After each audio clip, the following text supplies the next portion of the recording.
Le mot sophrologie, c'est une science qui étudie l'harmonisation de la conscience, qui a été inventée par le professeur neuropsychiatre Alfonso Caicedo en Espagne en 1960.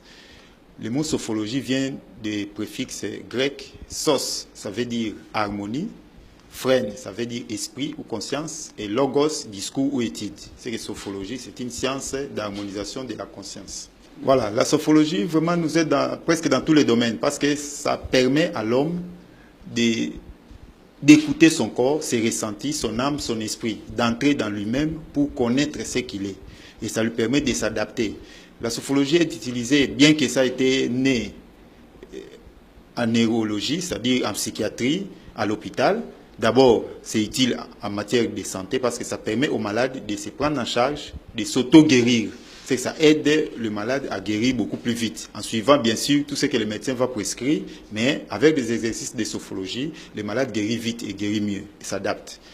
Au milieu du travail, la sophrologie aide les travailleurs à se déstresser. Vous savez, le travail aujourd'hui, c'est sous pression, sous stress, il y a des objectifs à atteindre, il y a la pression de l'entourage. Et lorsque vous avez des conflits avec la hiérarchie, votre entourage, vous ne savez pas vous reposer, vous avez des problèmes de sommeil, la sophrologie vous aide par la relaxation pour mieux aborder le travail et augmenter les rendements. Dans les milieux sportifs, c'est la même chose. La sophrologie est très utilisée maintenant actuellement à travers le monde pour la préparation mentale. C'est-à-dire qu'au lieu que les athlètes s'entraînent seulement physiquement, maintenant la sophrologie les aide à préparer ça, à s'entraîner mentalement. Parce qu'il est prouvé que l'esprit précède le corps. Si vous êtes en harmonie avec votre esprit, le corps ne fera qu'exécuter ce que l'esprit commande. C'est pour cela qu'il y a beaucoup plus de performances, ça augmente les performances, ça augmente même l'atteinte des objectifs. Dans les milieux de l'éducation, la sophrologie aide les élèves ou les étudiants qui ont des difficultés d'apprentissage, ils ont des problèmes de concentration, ils ont des problèmes de mémoire.